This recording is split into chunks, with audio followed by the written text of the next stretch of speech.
candidate who is not here, but will be here in spirit with Nick Freitas, is Bryce Reeves. Bryce Reeves is many things: a father, sports coach, an Army veteran, a police officer, a small business owner, a sitting state senator. He doesn't have it on his bio, but he's also a fantastic state farm agent. I've been my state farm agent for a while. What matters most to Bryce is he's a fighter, having won his first state senate race against a 28-year Democrat incumbent and his most recent state senate race in 2019, while being outspent 5-1 in a swing district. He has stood up for our God-given constitutional rights time and again. In his service of the General Assembly, Bryce is a conservative champion who has tackled every issue from a lagging foster care system to defending the Second Amendment to standing up for the unborn. In his race, he has received the endorsement of trusted conservative leaders across the Commonwealth and the country, including Delegate Nick Freitas, U.S. Senator Mike Lee, U.S. Senator Mark Rubio, and many others. Ladies and gentlemen, that is Bryce Reeves, and we'll have Nick stand in for him. Again, part two. Again, Bryce apologizes obviously that he couldn't be here today, but it's my honor to be able to stand in. First of all, I just want to say, again, every speech was great. Right? Like this is, it's so refreshing to sit down and listen to a whole panel of Republican candidates and be like, cool, I like all of these people. So that begs the question. So then why did I choose to actually jump into this race and support Bryce? I first met Bryce when he was running for state senate. He was taking on, again, a 28-year Democrat incumbent who had just had his district written by a Democrat-controlled state senate and gerrymandered in order to keep that Democrat in office.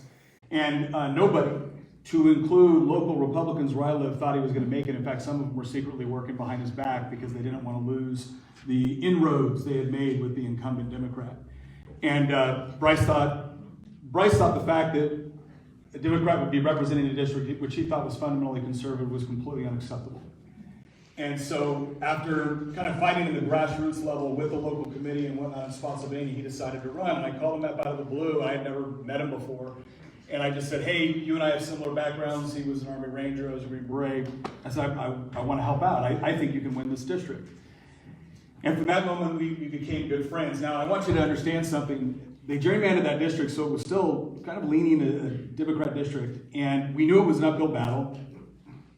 And on election night, he was ahead by something like 87 votes. And so I'm running around my local county trying to get like signatures from local party chairmen and stuff like that to make sure that we can challenge this and do the canvass. And the following day, he ended up winning by just over 160. 160 votes in a district that the Democrats had redrawn to ensure that a 28-year Democratic incumbent stayed there. Now, here is the practical reality of something like that. Swing district, leans Democrat, written for a Democrat, Republican wins it. So you kind of expect that, okay, well, when they get into office, they're probably going to have to compromise a little bit on some of those tough issues around life or around guns or taxes or education or whatever it is. He didn't. Not at all. He doubled down on it.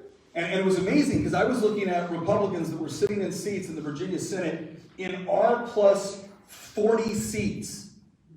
That means they win by 40 points just by having an R by their name. And here Bryce had to put his entire life on hold and work 18 hours a day in order to win it. And he was the one not just voting more conservatively, he was the one carrying the legislation.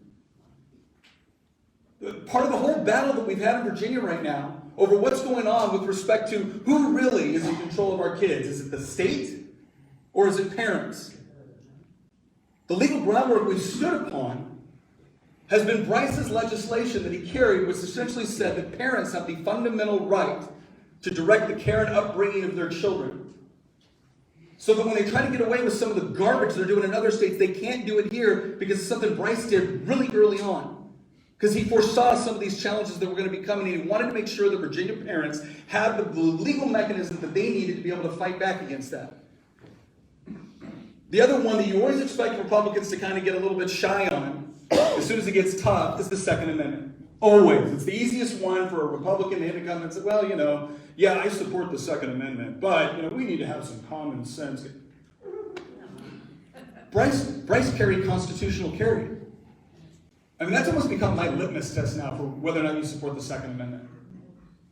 Because I don't think I should need a special government permit in order to exercise my constitutionally protected right at both the state and federal level. Right. Not to mention the fact that this isn't a simple question of, this isn't about liking guns. This is about, do you have a fundamental right to be able to defend yourself? Or are you going to be constantly dependent upon the government to do it for you?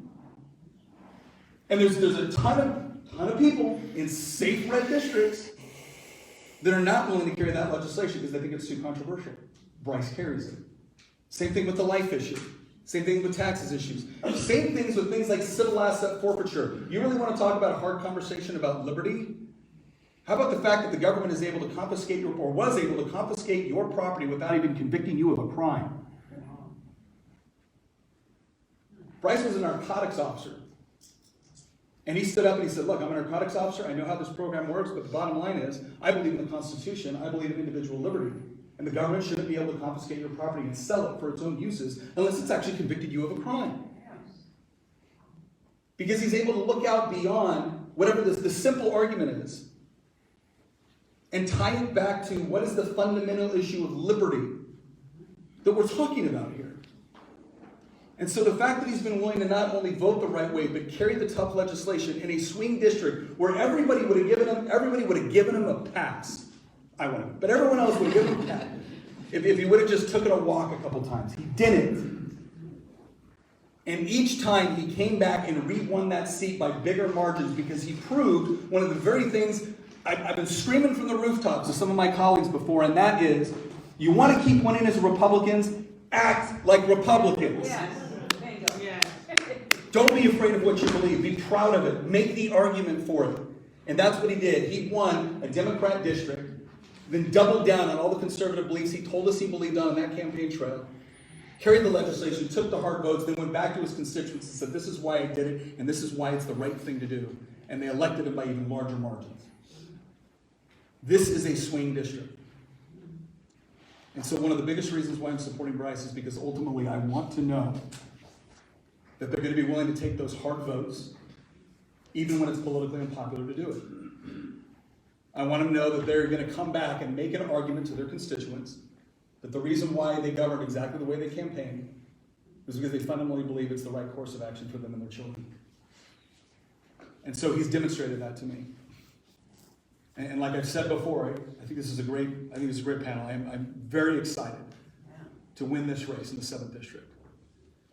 But I do believe that Bryce has demonstrated many, many times when it was difficult, many, many times when he could have got away with doing something else, he's demonstrated he'd stand up for what he believes.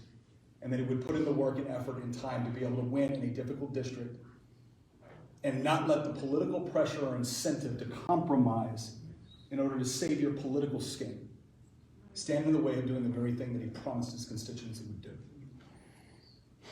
That's why he's earned my support and my friendship. And I would really encourage you, go to brycereeves.com, learn more about him, reach out to him. Again, I was calling him at all hours of the night. You should do that. But ask those hard questions. But I believe he has the benefit of the doubt with me. So thank you very much.